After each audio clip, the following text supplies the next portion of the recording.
Boa tarde, eu sou a doutora Larissa, eu sou médica especializando no primeiro ano da terapia intensiva. Eu vou abordar um assunto sobre insuficiência renal dentro da UTI.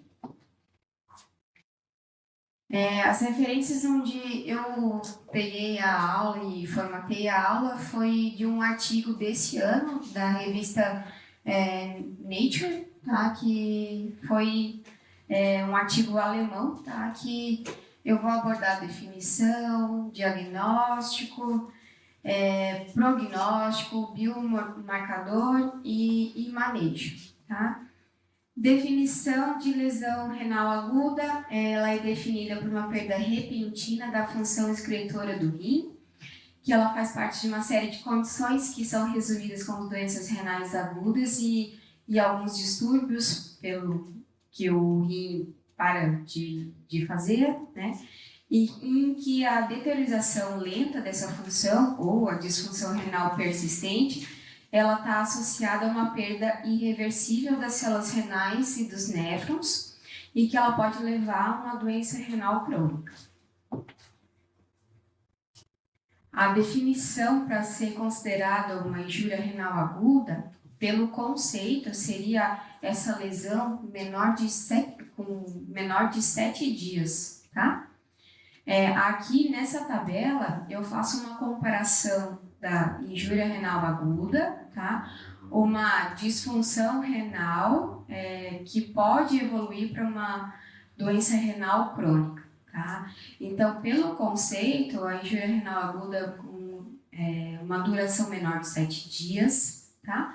Ou critério funcional. A creatinina, que a gente vai seriar, ela tem que estar aumentada 50% do valor basal que você já tem, tá? Dentro desses 7 dias, ou um aumento de 0,3, tá? miligramas por decilitro. Ele pode cursar junto com 2 dias dessa alteração também, ou oligúria por mais de 6 horas, tá? Ela pode ter ou não, né, critério estrutural junto, tá? Mas em menos de 7 dias não vai ter especificamente.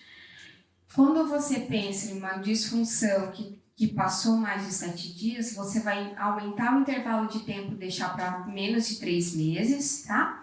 E você vai classificar, então, pela taxa de filtração glomerular menor que 60 ml por minuto, tá? Ou um aumento de 35% da perda dessa taxa, né? Ou um aumento também da creatinina maior que 50% do valor basal do paciente, tá? E estruturalmente, ela vai ter os marcadores elevados de dano renal. E os marcadores mais comuns são a albuminúria, hematúria, tá? Ou piúria, tá? Que pode não ser só aquela infecção aguda na hora, ela pode ficar mais tempo. E caracterizando a doença renal crônica, mais de 3 meses, vai ter uma taxa de filtração glomerular menor que 60, tá? E essa sim vai ter os elevados também marcadores, que aí a albuminúria vai ser o mais comum, a proteinúria.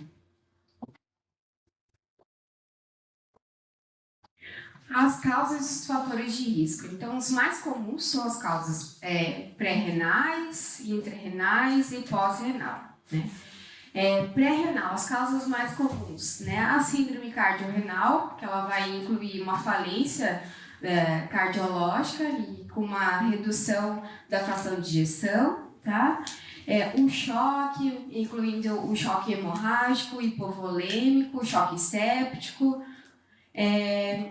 Alguns medicamentos podem fazer uma lesão pré-renal, inclusive os IECAs, tá?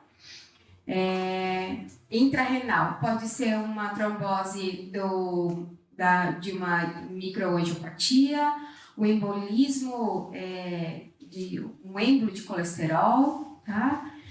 Pode ser até uma anemia, sepse, tá? E são fatores intrínsecos E pós-renal, obstruções bilateral do ureter, uma disfunção da via biliar e até uma obstrução uretral. Os fatores de risco para a injúria renal aguda, então, elas podem incluir fatores ambientais, socioeconômicos ou culturais, tá? Bem como os fatores relacionados ao processo de assistência à saúde. Principalmente o Brasil tem um fator econômico assim, muito heterogêneo, né? Não é que o paciente, às vezes, não é que ele não queira, às vezes ele nem sabe que já tem doença renal, né? Às vezes ele não tem acesso ao médico, não tem cota de exame para você fazer um acompanhamento, tá? Fatores ambientais, né? Às vezes o paciente não tem um acesso à hidratação, uma água potável, né? Então é bem importante, são fatores que a gente esquece e são bem simples. Fatores relacionados aos próprios pacientes que podem ser modificáveis, né? Então, o paciente desidratado vai fazer uma depressão de volume, hipotensão, a anemia, que ela pode ser corrigida, a própria hipóxia e o uso de medicamentos nefrotóxicos. Ou fatores que não são modificáveis, como algumas doenças, a própria doença renal crônica, se o paciente também já tem uma doença cardíaca prévia, doença hepática, o diabetes, né? Ou estar com uma infecção grave ou até em septicemia. Então, a septicemia, você pode tentar modificar, tentar tratar, né? Mas não necessariamente você vai conseguir ter um melhor desfecho, né? E umas causas mais raras, elas incluem predisposições genéticas, né? Dos pacientes vai ter um distúrbio, que ele vai ter uma mioglobinuria, hemoglobinúria e uma urolitíase. Mas os mais importantes fatores de risco para lesão renal aguda são as doenças mais graves, essas infecções agudas, que vêm aguda e de severidade mesmo, a sepse principalmente é o principal exemplo. A malária, o artigo cita a malária, mas ela não explica o motivo específico, tá? Provavelmente pelo grau de anemia que pode fazer, tá? O trauma grave e a hipovolemia. Os pacientes acima de 65 anos pela senilidade. A maioria dos pacientes nessa faixa etária já tem policomorbidades, né? Uma efetividade já dos órgãos nobres, né? Não são, se eles vão perdendo a funcionalidade. Uma doença renal crônica pré-existente, falência orgânica aguda, as cirurgias de grande porte, incluindo, o grande exemplo são as cirurgias cardíacas, tá? E estar dentro de uma UTI, né? A UTI com exposição ao uso de drogas nefrotóxicas e infecções oportunistas. Esse gráfico aqui, eu achei ele muito interessante, tá? Confesso que antes de eu ter experiência na terapia intensiva, para mim, Larissa, antes de estudar, insuficiência renal era totalmente dependente de uma depressão. Então, eu pensava que eu tinha que corrigir só com volume. Mas esse gráfico, ele mostra que o paciente precisa estar sempre em euvolemia. Os extremos fazem mal e causam uma descompensação do quadro renal. Então, assim, numa hipovolemia, né? O paciente, então, se ele está depletado, ele tem uma tendência a ter hipotensão, ele vai ter uma repercussão como compensação a uma taquicardia, o tecido vai estar hipoperfundido e assim ele vai gerar oligúria. Com isso, para eu tentar tratar, eu vou tentar administrar cristalóide e, se necessário, droga vasoativa, para tentar chegar na euvolemia. Mas o outro lado também é uma verdade. Se o paciente tiver uma hipervolemia, ele vai causar uma congestão renal lá na papila, tá? Vai ter hipertensão, edema, isso vai gerar uma congestão não só renal, quanto pulmonar, vai virando essa cascata, e com isso vai diminuir a oxigenação, vai perder perfusão também. Então, a tendência da gente é tentar reconhecer quando que o paciente precisa de volume ou precisa tirar volume, ou seja, manter a euvolemia, tá? Então, eu achei super interessante esse gráfico por esse momento e saber reconhecer isso aqui na UTI, porque saber ter o balanço hídrico na nossa mão, né? E basicamente a lesão, o manejo clínico vai estar em cima disso aqui.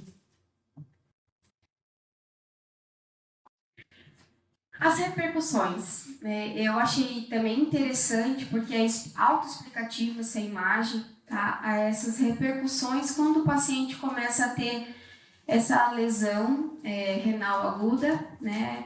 E aí, se o rim tá tendo uma injúria, aguda ou crônica, mas ele está lesionado, né? Ele vai ter uma retenção de fluidos, tá? As células, elas não vão, elas vão abrir uma cascata e assim toda a homeostase do corpo, ela vai estar comprometida, tá? Para o cérebro, ela pode gerar encefalopatia através da uremia e as toxinas mediadas pelos fatores inflamatórios. Pelo coração, né? A retenção também vai causar congestão. O coração, que talvez ele já não batia tão bem, ele pode agravar, né? E ele pode favorecer a arritmia, né? E também a hipercalemia. Para o intestino, tá? Vai ter alteração e congestão também em nível intestinal, pode causar isquemia, acidose e alterações na microbiota também, tá? E pode até translocar só pelo fato de estar edemaciado no trato gastrointestinal. O metabolismo ósseo, também dependente totalmente do cálcio, do rim, como aqui está com defeito, ele não vai ser tão efetivo, ele vai passar a repercutir no osso também. Tá? O sistema imune também vai repercutir, causando citopenia, o sistema de inflamação, né? E pode ter até gerar imunodeficiência. O fígado, né? Ele vai ter do mesmo esquema. O pulmão, bem comum no nosso dia a dia, a congestão, né? E causar injúria na microvasculatura também. Aí, aqui eu começo a abordar especificamente a fisiopatologia, tá? É bem no micro-óptico, tá? Então, relembrando que ela é definida por um declínio transitório do débito urinário ou na função excretora, mas ela não envolve a necrose ou a perda de células renais. E os números dos néfrons precedentes e subsequentes permanecem idênticos, né? E aí não são necessárias respostas celulares adaptativas persistentes. A longo prazo, se eu persistir com essa lesão, o risco de doença cardiovascular, né, é um pouco aumentado, isso vai progressivamente aumentando esse risco, tá? E o que também pode depender da causa subjacente da injúria renal aguda. Então, sempre que a injúria for associada à necrose, né, das células renais ou tubulares, as células afetadas são irreversivelmente perdidas. durante a fase da necroinflamação aguda, como são indicadas pelas células imunes ativadas que não ficam no compartimento intersticial.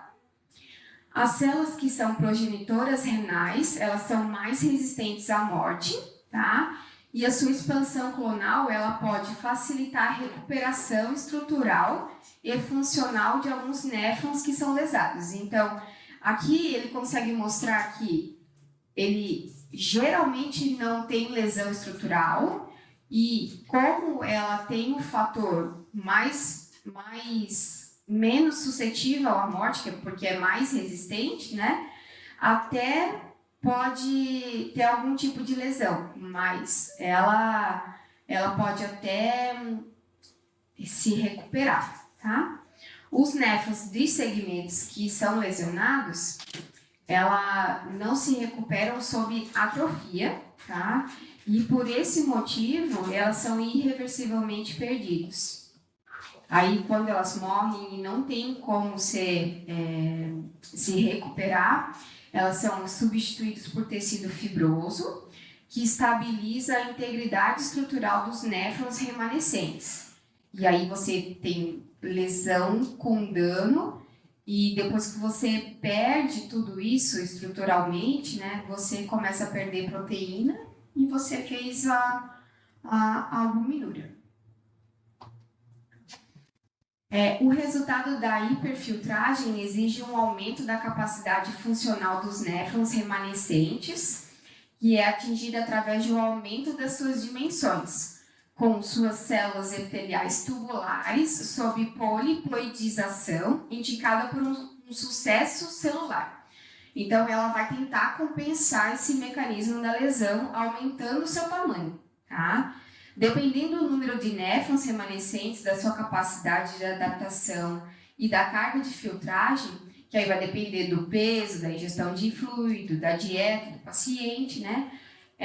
A taxa da filtração glomerular, ela pode retornar ao basal, tá? Então, a taxa pode retornar, não quer dizer que ele vai voltar a recuperar a função, tá?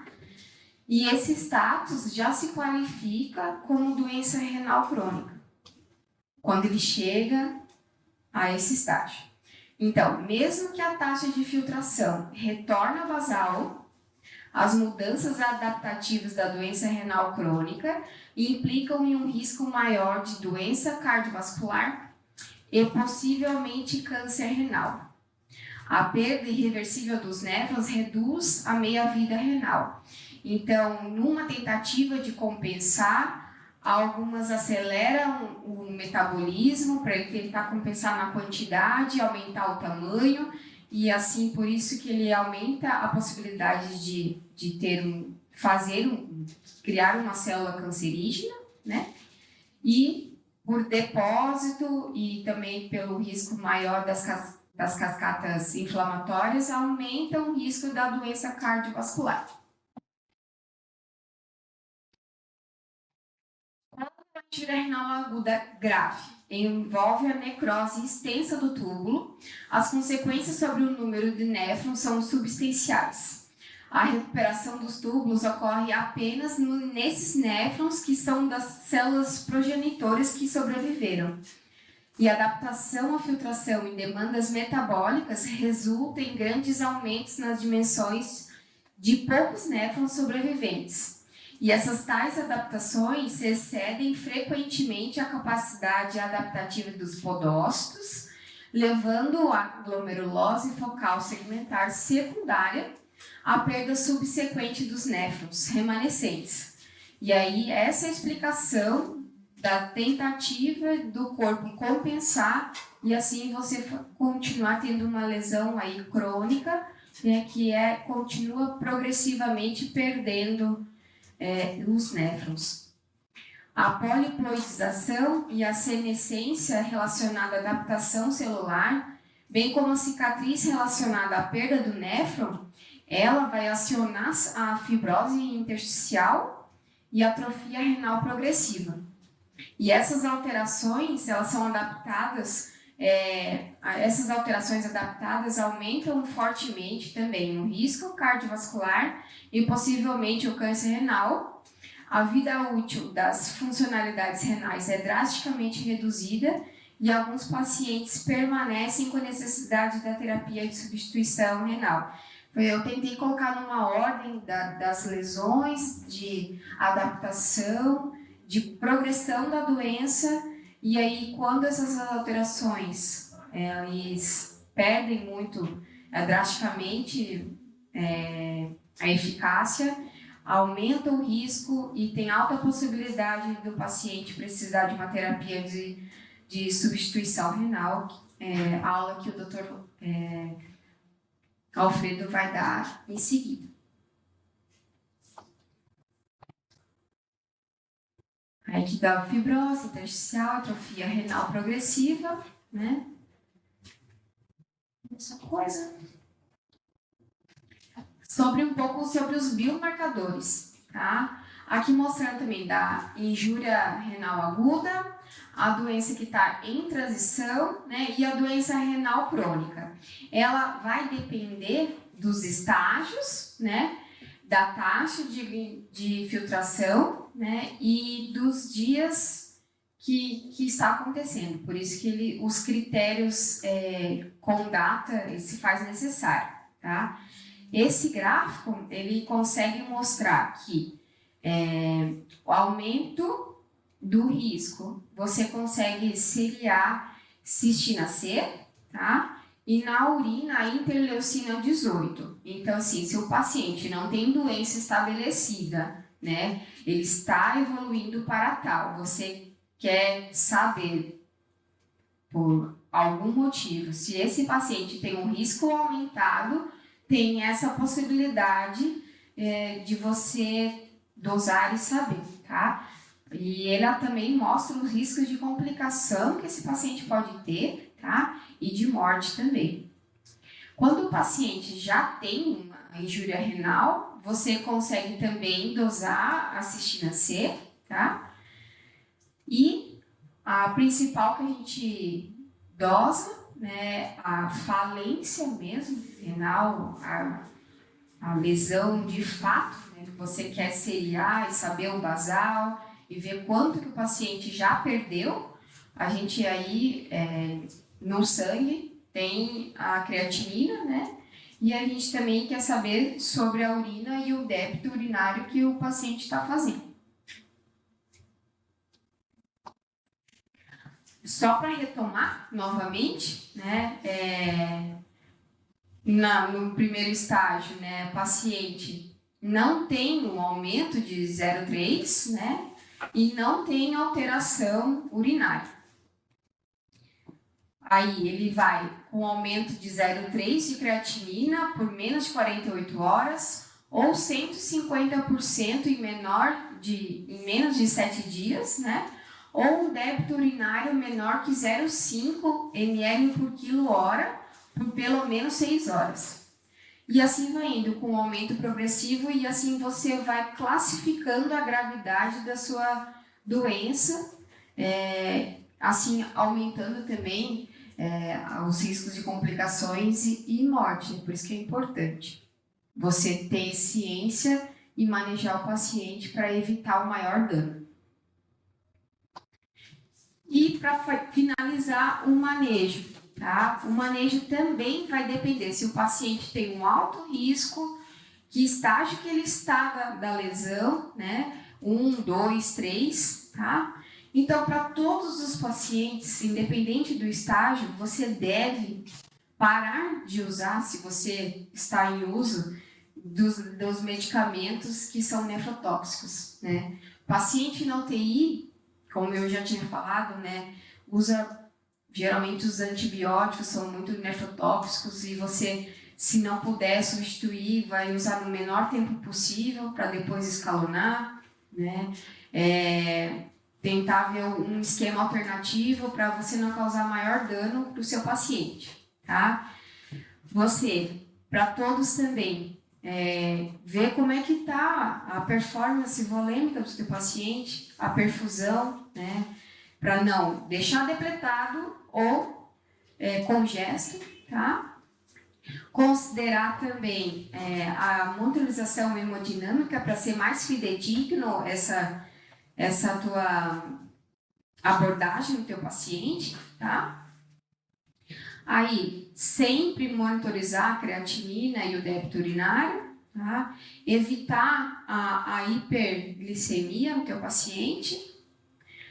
Se teu paciente precisa fazer algum procedimento que isso daí vai lesar algum rim, por ser nefrotóxico também, né? Considerar alternativas, tá? Para evitar essa lesão. Se não houver alternativas, hidratar bastante esse paciente para ter a menor lesão possível, tá? Trazer um diagnóstico não invasivo. Se precisar, aí acima do estágio 1, né? Aí eu vou precisar invadir meu paciente para deixar mais fidedigno o débito urinário, para você trabalhar em cima, tá? Checar se realmente foi trocada as medicações que vai ter menor dano no teu paciente, tá?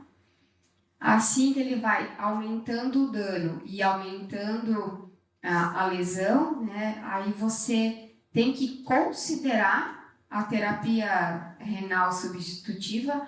Considerar não quer dizer que ele já vai, mas é cogitar, tá?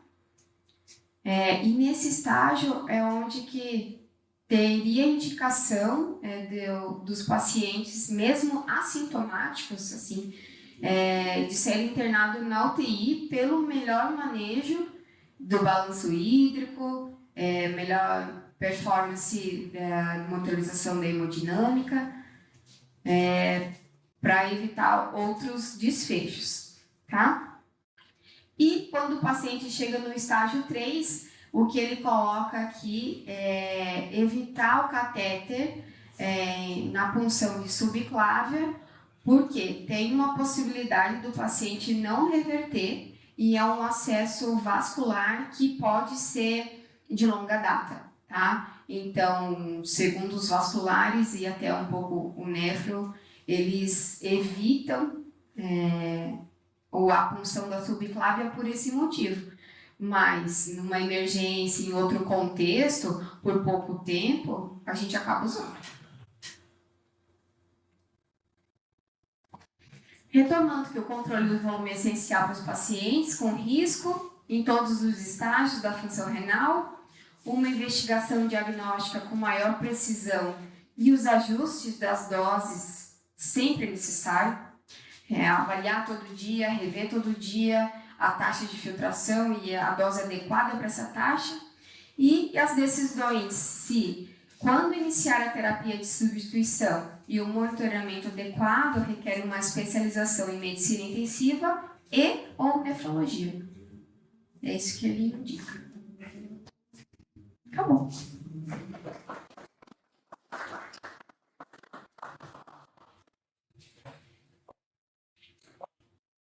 Esse é um assunto importante. Então vamos gastar um tempinho para a gente discutir aí, a Larissa vai ajudar. Você vai dar aula do quê? Em procedimentos dialíticos na UTI. Perguntas, algumas considerações. Não sei se no Covid, especificamente isso, da lesão renal que o próprio Covid já está relacionado aí um pouquinho. Mas em pacientes que eles acabam evoluindo com sepse e eventualmente uma disfunção renal, eles acabam evoluindo com uma acidose metabólica e geralmente com energia aumentada. O que é que o senhor acha do uso do bicarbonato? Eu sei que ele não reduz mortalidade nem nada, mas você acha que ele acaba sendo uma ponte para ele evitar métodos dialíticos até o paciente dar uma compensada um pouco mais desse quadro séptico, enfim? Não, acho que não. No contexto agudo mesmo, assim, não o paciente renal crônico. Acho que, assim, a minha experiência de lidar com doente grave de 1982 até mais ou menos 2014, dá o quê? 32 anos. Eu nunca receitei bicarbonato na minha vida.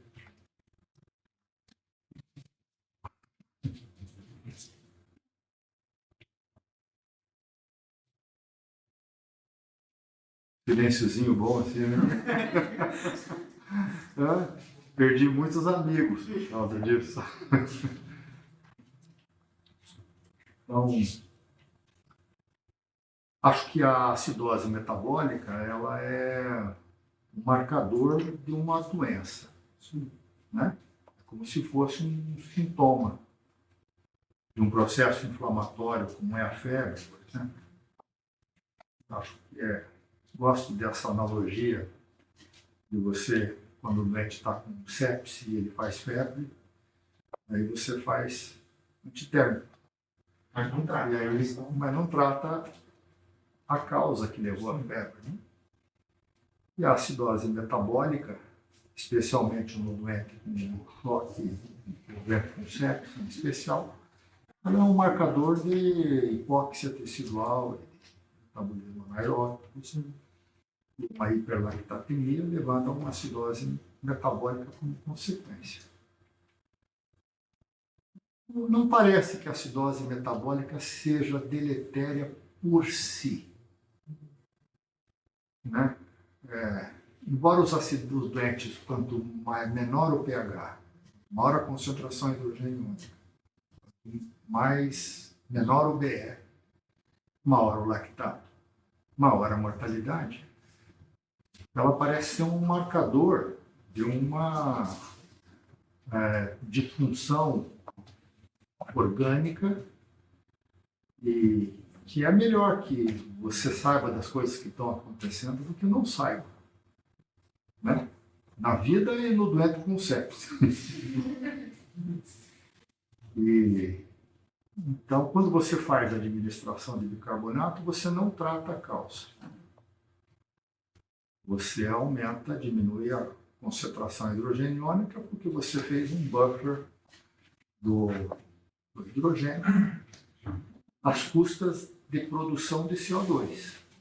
Uma administração de uma molécula de bicarbonato, ela vai se ligar a uma molécula de hidrogênio e vai liberar o CO2 da molécula de bicarbonato. Essa liberação da molécula de bicarbonato no tecido, que é onde está a acidose, ela gera acidose intracelular. Embora você compense a acidose sérica. Você troca uma acidose induzida por um ácido forte por um ácido inorgânico, uma PaCO2. Se você não aumentar concomitantemente a ventilação mecânica do doente no volume corrente dele, volume minuto, para poder eliminar esse CO2 vai se acumular na periferia e vai fazer acidose residual, acidose intracelular. Além disso, a acidose parece ter alguns efeitos protetores. Ela desvia a curva de dissociação da hemoglobina para a direita, disponibilizando mais oxigênio na periferia. E ao disponibilizar mais oxigênio da periferia, ela libera, pela mesma quantidade de oxigênio que você tem no sangue, mais oxigênio para o tecido. No final das contas, é o que você quer, né? Que a acidose metabólica que você está querendo tratar, na grande maior parte das vezes, é hipoperfusão ou hipóxia tecidual. Quando você faz uma administração de bicarbonato e traz a curva de dissociação de hemoglobina para a parte central, você aumenta a avidez da hemoglobina pelo oxigênio e menor liberação do oxigênio.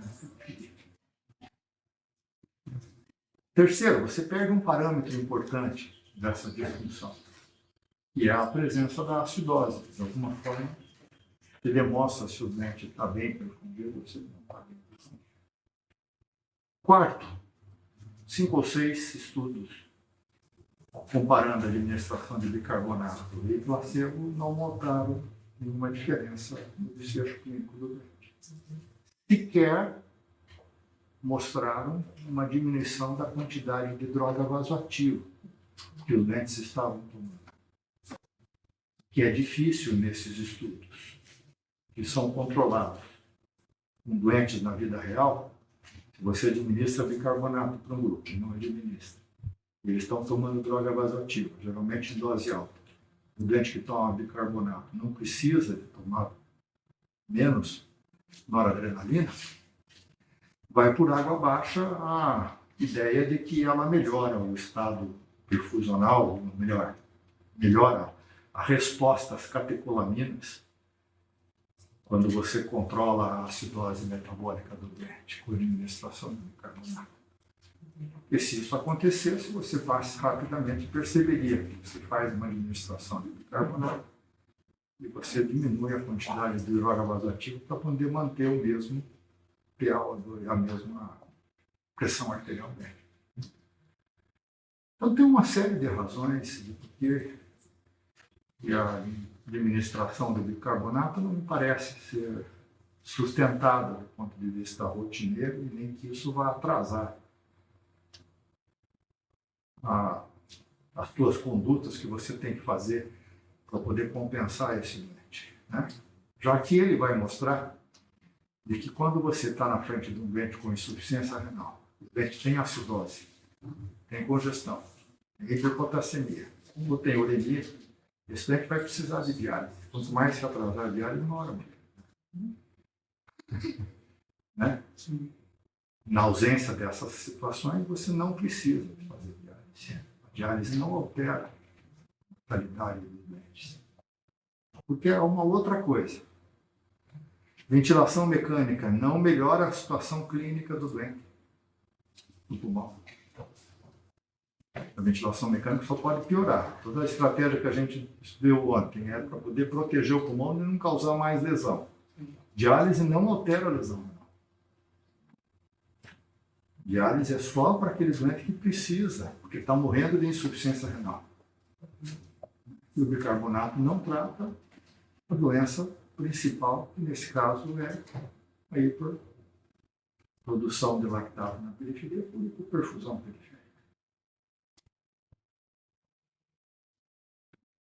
Tem alguma situação que deve ser administrado bicarbonato? Obviamente tem. E é claro que eu exagerei algumas vezes, eu receitei bicarbonato. Em qual situação? Acidose diabética. Não, acidose diabética 6 e 7 de pH você não administra nada. Só faz insulina e administração de volume rapidamente, vai compensa rápido. Os pacientes mais crônicos. 6 e 7 de pH, hein? Agora que ninguém esteja no mas estão. Pacientes mais crônicos, que eventualmente agudizam. Hiperpotassemia, né, gente? Obviamente. Ah, Acho que a situação clássica de que o bicarbonato funciona é porque a administração do bicarbonato ela rapidamente põe o potássio para dentro da célula.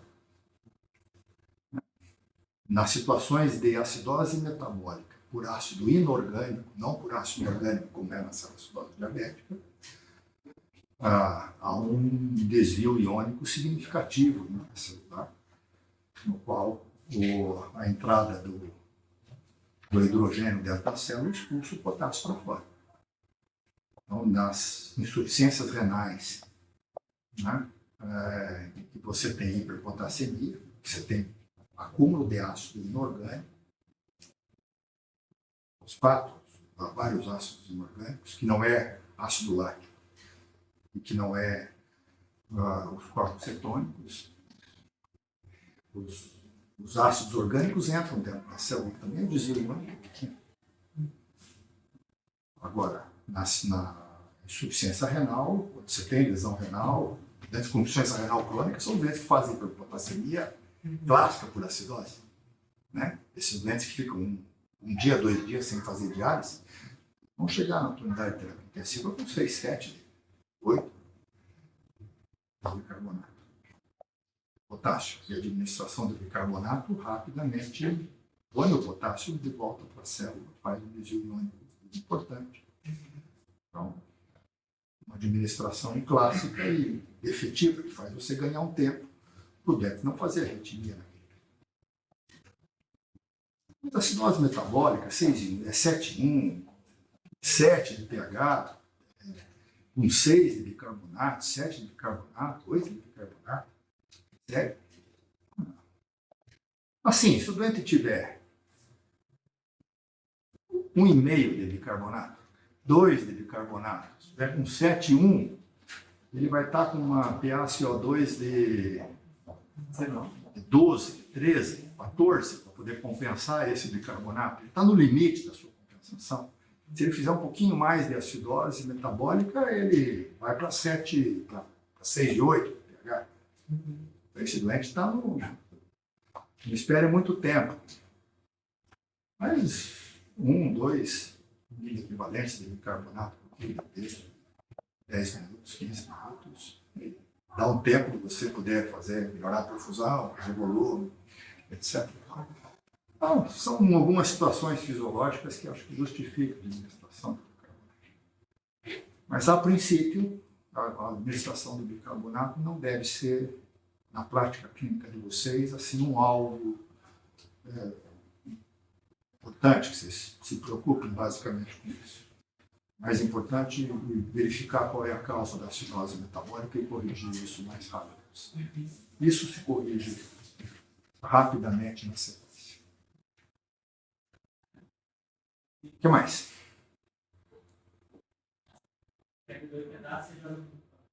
Tem uma dúvida, na verdade, boa parte dela já foi respondida até agora, mas que é a dúvida assim, a gente já sabe que não faz diferença a gente iniciar a diálise precoce ou tardia nesses pacientes, mas esse entre meio termo, qual que seria o momento ideal? Assim, o tardio eu entendo como o paciente já entrando numa emergência dialítica. Já, vamos deixar isso para a aula que ele vai ver, que acho que ele deve apresentar isso. Né? É a discussão mais importante da tua aula, senão a gente... Né? Eu não sou nefrologista, então não vou conseguir ensinar para vocês ou mostrar para vocês como é que faz diálise específico.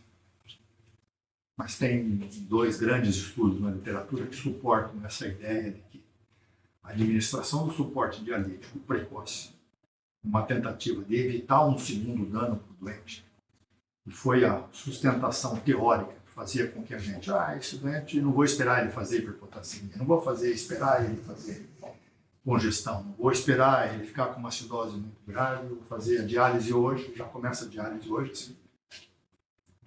Não. Não, porque é que nem ventilação mecânica. A diálise ela não é completamente isenta de complicações. Você vai colocar o doente numa membrana, num filtro, né? Vai fazer inflamação, vai gerar TNF, interleucina. Então, você tem que também levar em consideração o dano adicional que a ventilação mecânica te traz, que o sangue te traz. Sangue é bom ou não é bom? Sangue é bom quando você precisa. Ou vai ficar fazendo administração? Uma vez por mês, vou lá fazer 500 ml. Vai dançar, vai morrer cedo. Aliás, é bom todo mundo começar quanto antes a doar sangue, porque quem doa sangue sobrevive mais. Ferritinha, um monte de coisa. Isso não é motivo não. Mas enfim, por que você vai fazer ventilação mecânica por dentro que não precisa? Como é que é? Não, família tem doa sangue tem um karma a favor, né? Por isso que viveu. Também tem isso também.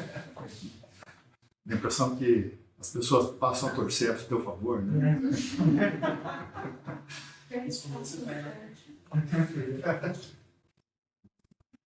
Passa a ser mais bem querido.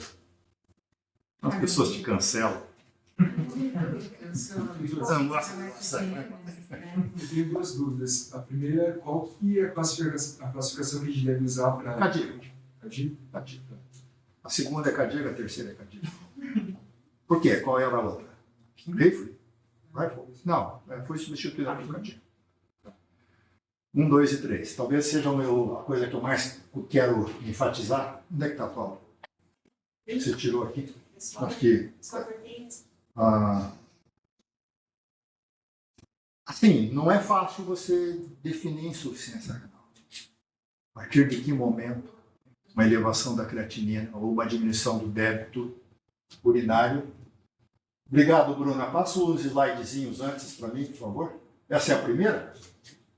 Mais para frente. Essa aqui é uma definição de lesão renal, que é essa revisão, ela é ampla, envolve lesões renais, desde as glomerulopatias, por exemplo, glomerulonefrite aguda, né, as nefrites intersticiais. Uma tentativa de adaptar um pouquinho isso para a unidade de terapia intensiva é você... essa é uma abordagem sistemática que vocês devem fazer, né? A partir da hora que vocês identificam um doente que tem lesão renal aguda, passa o próximo, Bruna. Mais um. Mais um. Mais. Estou sem o controle. Mais um. Mais. Mais. Próximo. Próximo. Próximo. Próximo. Próximo. É isso aqui, no final das contas, o CADIGO, né? 1, 2 e 3 lá. Isso aqui já é uma subclassificação do CADIGO. Uma proposta do Kellum, do Cláudio Ronco. O primeiro autor aqui é o Kellum. O terceiro é o Cláudio Ronco. São especialistas na área de medicina intensiva e de nefrologia, assim, de alto nível, né? O Kellum é de Pittsburgh, o Cláudio Ronco é de Senza, na Itália. E tem 2 alemães também juntos, né? Que você falou. Mas isso é uma proposta que ainda não é aceita. No final das contas, é CADIGO, 1, 2 e 3. Mas olha o 1. O 1 é aquilo que vocês devem ficar atento dentro da unidade de terapia intensiva. O doente interna com função renal normal e rapidamente, num pós-operatório de uma grande cirurgia, dentro de um trauma, dentro de um sepsis, ele pode começar a descompensar, né? Então, a maneira como o rim demonstra que ele está sendo agredido, injuriado, lesado, não é uma doença renal, é uma injúria renal. Como se você ofendesse o rim com alguma coisa que está acontecendo com a doença aguda. É diferente de doença renal aguda e injúria renal aguda. A grande atenção nossa na unidade de terapia intensiva é se tem alguma coisa que está causando uma ofensa agudamente, que é uma droga nefrotóxica, que é uma hipoperfusão, né? Como é que você identifica isso precocemente? Porque o doente que desenvolve insuficiência renal, ele aumenta 2 a 4 vezes a chance de morrer. 2 a 4 vezes, é significativo. Vocês pegam os doentes com Covid, quando ele tem insuficiência renal, a mortalidade é uma. Quando ele tem, quando ele não tem, a mortalidade é outra. Quando ele vai para a diálise, esse doente provavelmente vai morrer. Não é por causa só da insuficiência renal, é porque a insuficiência renal foi um marcador de que o rim foi intensamente bombardeado e injuriado. E isso, muito provavelmente, deve ter acontecido com outros tecidos, outras microcirculações, né? Principalmente se essa lesão ela é induzida por hipoperfusão ou por inflamação, ela não é exclusiva do rim, né? O cérebro demonstra isso através de delírio. O sistema cardiovascular com necessidade de droga vasoativa, o sistema da coagulação com plaqueta que começa a cair, e o rim? O rim começa a mostrar que a creatinina sobe e o débito urinário baixa. Então, quando vocês perceberem isso, de que o rim está sendo lesado, é porque aquele doente, o rim faz parte do contexto todo do doente, né? Então, ele deve chamar a atenção de que rapidamente você tem que fazer alguma coisa. Mas fazer alguma coisa significa tentar corrigir todas as possibilidades pré-renais, renais e pós-renais. Volta para... aqui, então. É claro que aqui, um CADIGO 2, um CADIGO 3, vocês fazem diagnóstico de insuficiência renal. O grande trunfo está em identificar o doente que tem insuficiência renal nessa fase, né? Que a creatinina dele subiu de 0,8 para 1,2. 1,2 é normal, mas era 0,8 antes. A creatinina tem uma coisa bonita, né?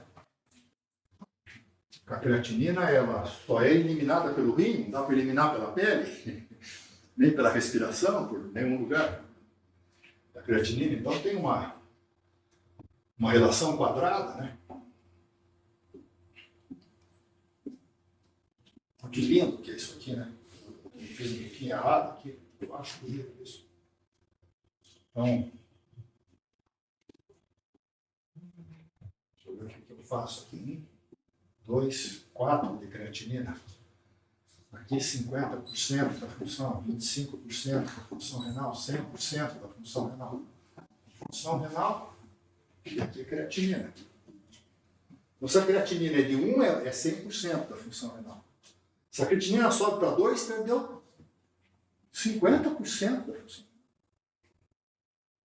Se ela sobe para 4, ela perde metade da função renal que era antes, que ela dobrou. Se ela sobe para 8, é 12,5 de função renal. Essa é uma quadrática, não diz, mas hipérbole de quadrado. A creatinina então, pequenas alterações da creatinina aqui significam grandes mudanças da função renal. Mudanças da creatinina aqui significam poucas mudanças da função renal. Uma creatinina que sobe de 0,8 para 1,2, perdeu 50% da função renal.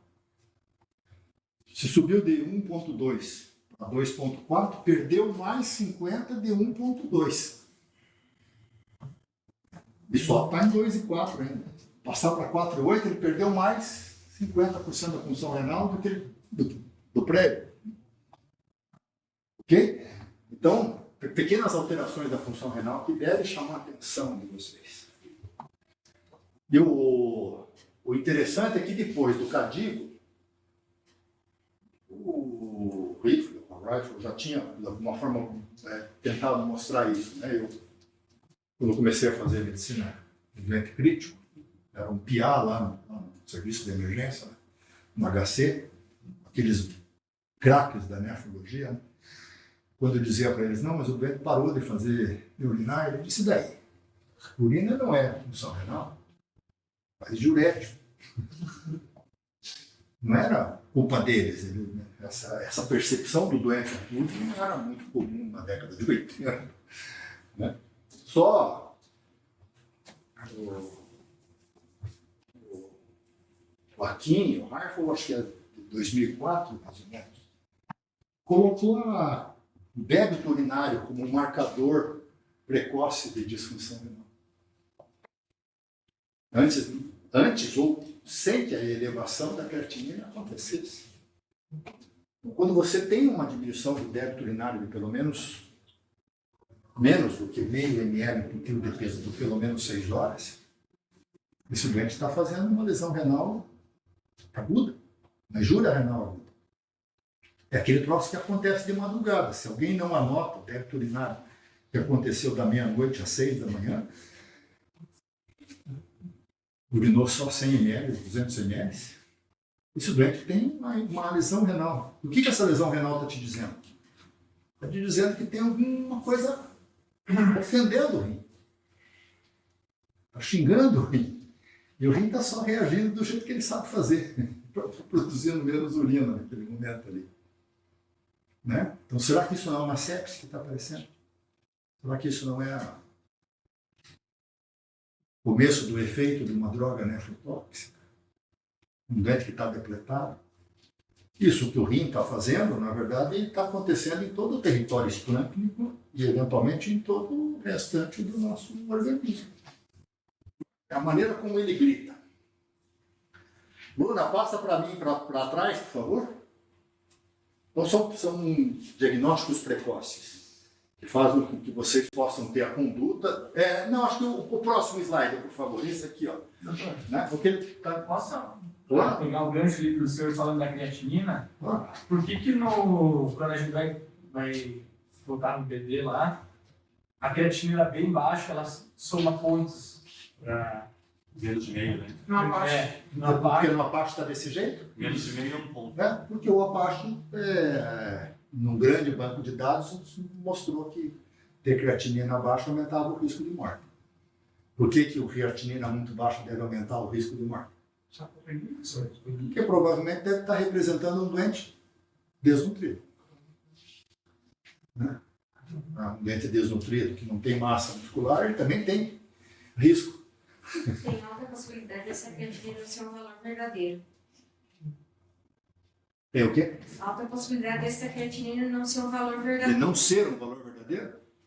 Baixa desse jeito? Certo? Não repercutir a verdade, porque depende da... Depende da produção. Depende Ok, do o que ela está negócio. dizendo é de que às vezes um doente muito desnutrido pode ter lesão renal avançada com creatinina normal. Isso. Ok? E ao mesmo tempo, claro que um fortão pode ter 1,2, 1,4 de creatinina e não ter lesão renal. Eu generalizei, mas é um amputado também e não posso comparar com uma pessoa. Boa. Perde massa muscular. Mas enfim, vejam aqui, ó, que quando você desenvolve insuficiência renal, você já teve perda da função renal antes. Né? E como fazer o diagnóstico da insuficiência renal mais precoce possível? Bom, atenção, o débito urinário pode te ajudar, débito urinário medido de hora em hora, né? Ou em grupos de 6 horas, não débito urinário de 24. Né? Ontem o doente urinou 1.200. Você vai ver, ele urinou 800 durante o dia e urinou 400 durante as 12 horas da noite. Ele fez urigúria. E aí, o que vai acontecer? Aí, 12 horas depois, é que vai aparecer a condensação nova no raio-x, vai aparecer a secreção purulenta. Ele já estava te demonstrando uma disfunção renal antes. Ok? Mas tem um período que até antes dele desenvolver urigúria, ele já pode estar lesando bem. Aí existe o potencial de, eventualmente, a gente ter algum biomarcador sérico, algum biomarcador urinário, que possa sinalizar a presença de lesão renal antes de aparecer a elevação da creatinina e antes de começar a fazer a urigúria. Ok? Então, tem aí alguns biomarcadores, vai estudar os biomarcadores outra vez, volta e meia tem artigos de revisão dos biomarcadores para lesão renal. Nenhum deles ainda é de utilidade prática, não. Mas que tem um potencial, em um determinado momento, a gente começar, por exemplo, a medir, do mesmo jeito que a gente faz com PCR, medir um biomarcador urinário ou sérico a cada 12 horas, e eventualmente tentar identificar uma ofensa renal, ainda precocemente, no qual a utilização do antibiótico precoce, uma reposição de volume, uma droga vasoativa para elevar a perfusão renal, pode evitar que isso evolua para uma falência renal mais óbvia, clinicamente. Ok? O que mais? Só passa uns 3 slides para trás, por favor, Bruna. Doutor, pode passar pelo teclado na mesa. Opa, claro, obrigado.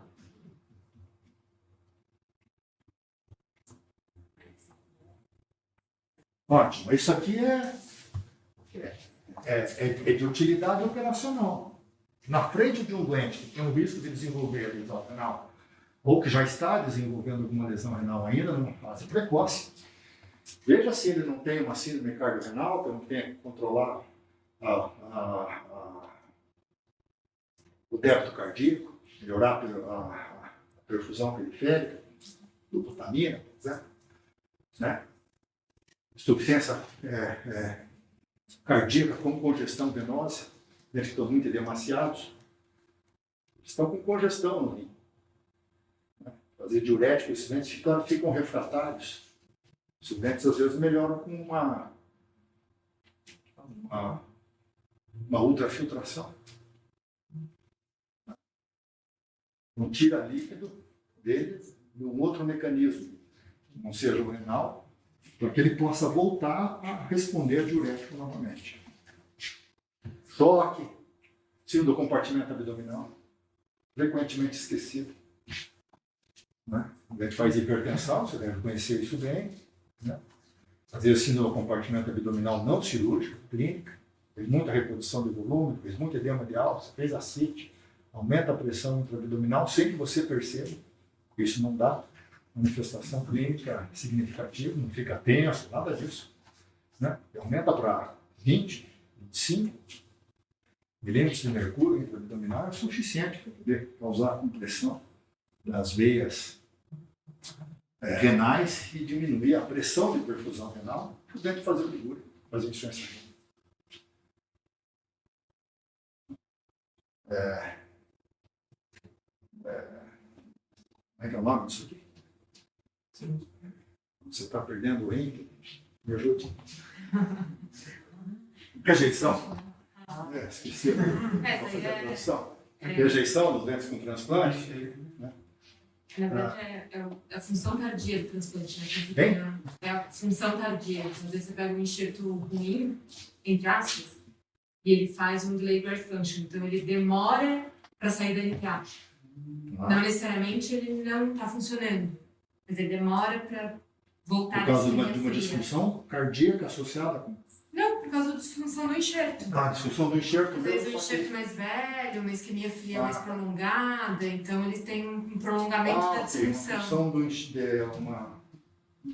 Uma função que volta a se tornar normal e demora para poder se tornar normal. Às vezes o transplante Porque vai demorar pegou um um mês velho. para voltar ao normal. Entendi. E não necessariamente está fazendo uma disfunção nova. Tá, legal. Medicações, as causas intraabdominais, aí envolve vasculite, anemia, sepse, né, com o processo inflamatório da sepse, dose, etc. Glomerulopatias. Quantas vezes, né, eu mesmo já caí inúmeras vezes, né, faz oligúria e no final das contas faz glomerulopatia, agora está com um troço na barriga, você troca a sonda, dá uma vergonha. Se esconder. Isso aqui é operacional, você fazer isso sistematicamente naqueles doentes que têm oligúria ou aumento da creatina. Ok, dá para... Acho que eu tenho uma dúvida. Teria como você explicar ali nas causas pré-renais, dizendo medicação incluindo IECA e hidrato? Qual é o mecanismo que eles fazem?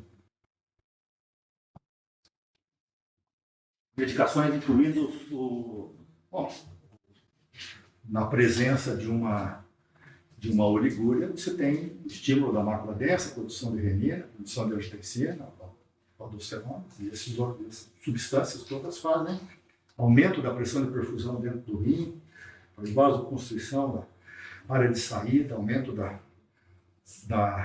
pressão dentro do glomérulo, e mantém ainda uma taxa de filtração glomerular. Quando você tira isso, esses doentes podem desenvolver insuficiência renal rapidamente progressiva. É isso?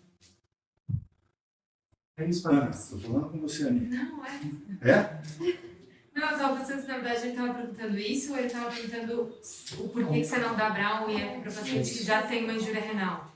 Também a mesma também eu coisa. perguntei. Aham. Depressão. Principalmente naquela fase inicial da função renal, muita da pressão de perfusão dentro do rim e da pressão na cápsula de Bowman é às custas do estímulo da renina, angiotensina e aldosterona. Né? Principalmente da angiotensina 2. A angiotensina 2 tem uma função numa fase inicial de manutenção da função renal bastante importante. De fazer vasoconstrição, principalmente da via referente. Quando você E isso consegue manter ainda, com baixa pressão de perfusão na via aferente, uma boa perfusão dentro do glomérulo. Você faz uma vasodilatação, o sangue passa direto dentro do glomérulo, sem aumento de pressão na cápsula de Bowman, sem taxa de infiltração, o dente faz o ligúria para a insuficiência renal. Então, os dentes, quando começam a desenvolver insuficiência renal, é melhor tirar fora essa substância. Deixa o dente compensar e depois reinicia. Mas hoje em dia a gente seguia mais pela creatinina mesmo, pela urinária ou pela hipercalemia? Em relação a ele cobrar.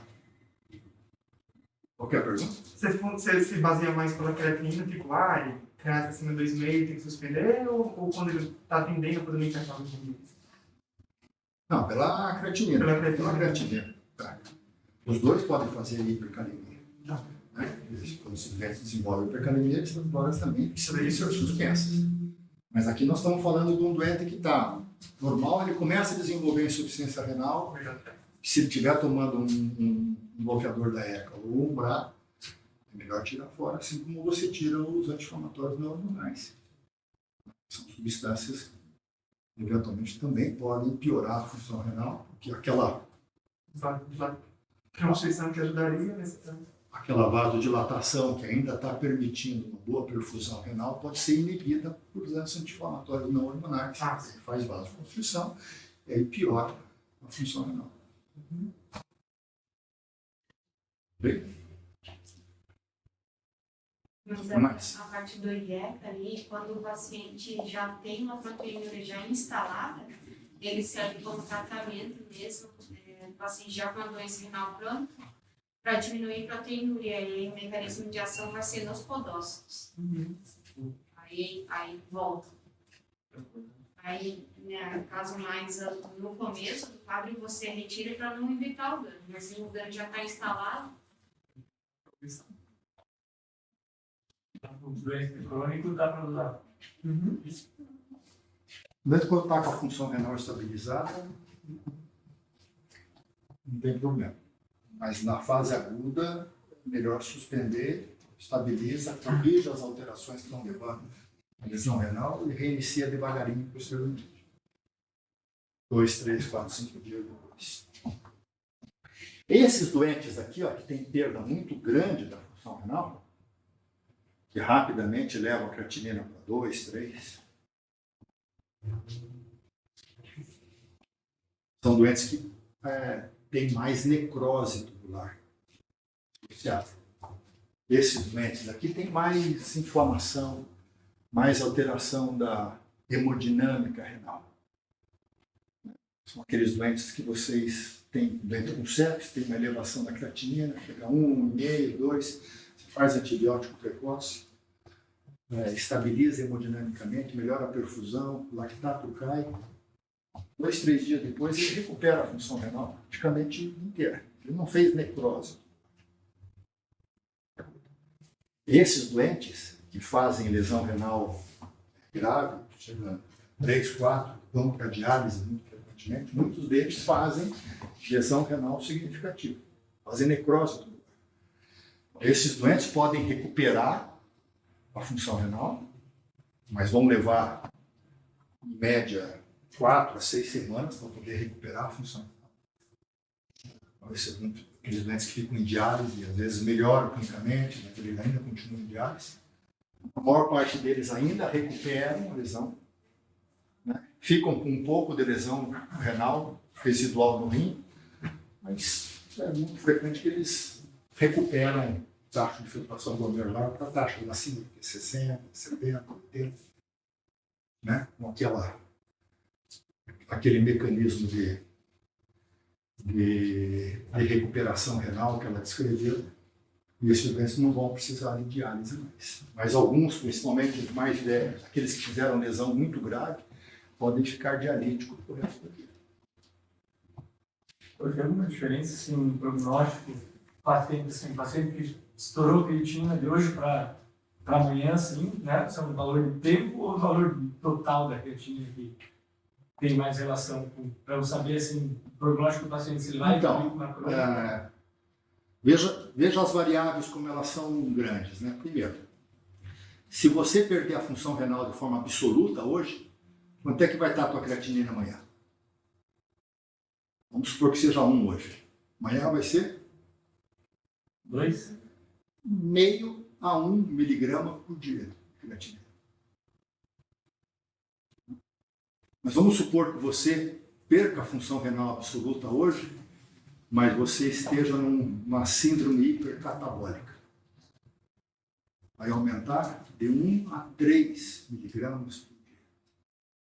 Os doentes que têm choque hemorrágico, que estão grandes traumas, as sepses muito graves, doentes muito grandes, que têm bastante massa muscular, sobe mais rapidamente do que aqueles doentes que têm menos massa muscular e aqueles doentes que têm uma síndrome catabólica menos menos intensa.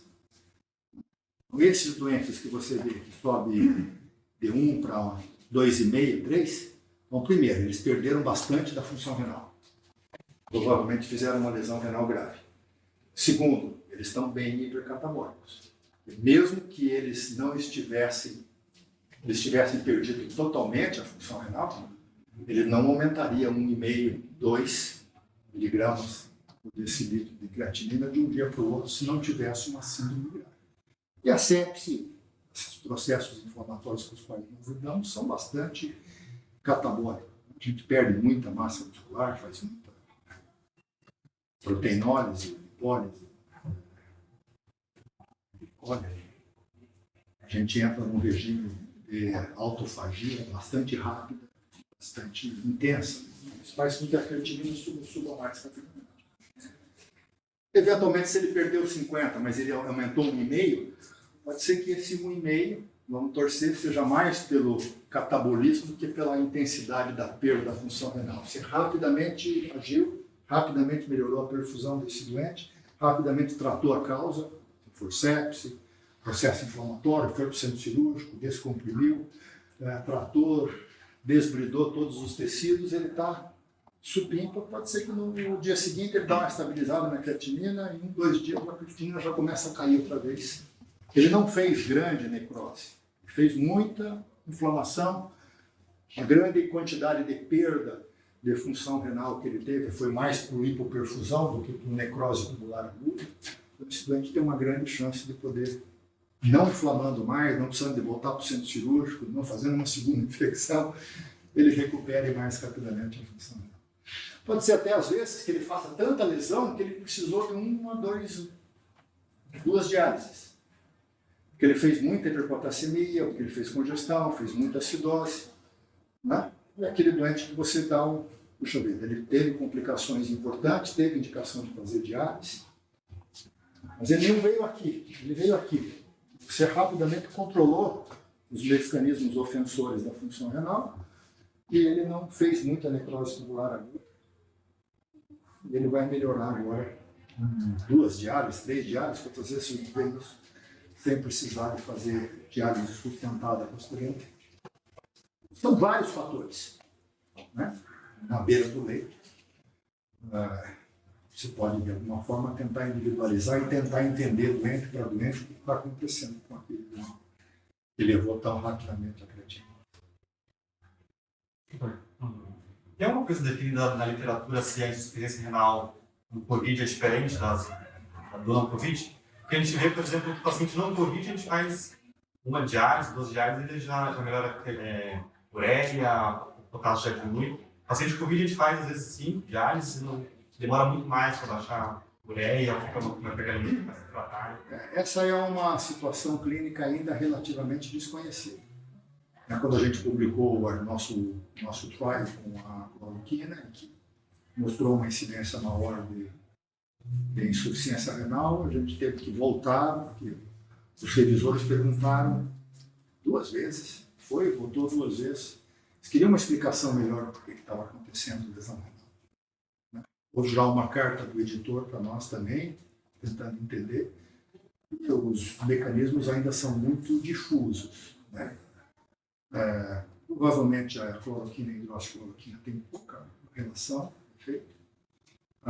Tem descrições que não acabam mais de poucos doentes da presença do vírus e de multiplicação do vírus dentro do tecido renal, assim como tem dentro do miocárdio, assim como tem dentro do tecido cerebral, né?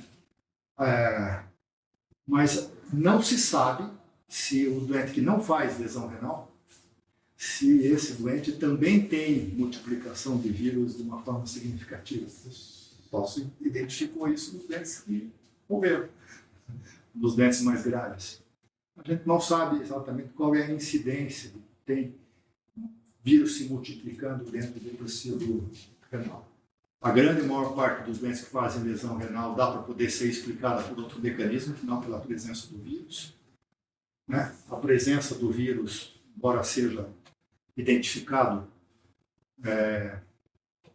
cópias do vírus dentro do rim, não geram um processo inflamatório do que aqueles que não têm Covid, diferente. O processo inflamatório parece ser o mesmo, e os mecanismos parecem ser mais relacionados com hemodinâmica, com drogas ofensoras, com hipoperfusão, os mesmos mecanismos de uma sepse sustentada.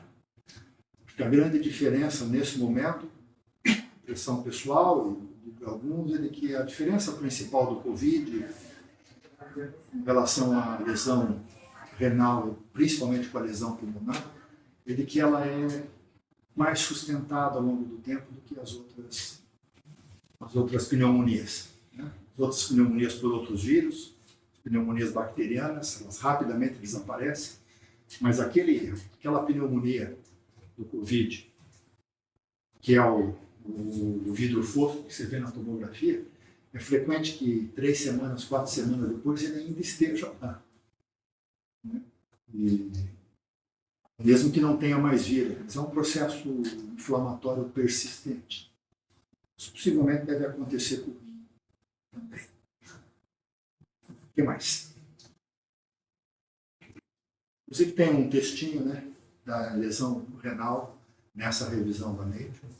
Acho que vale a pena pegar ele. Não vai dar para ver por Paulo, porque são 4 horas. Culpa minha sempre. Tá bom?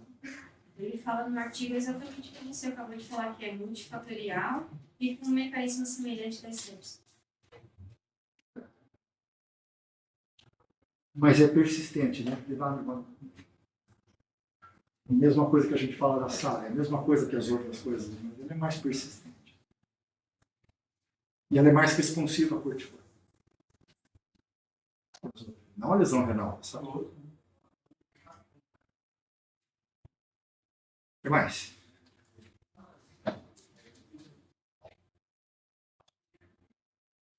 Tá bom.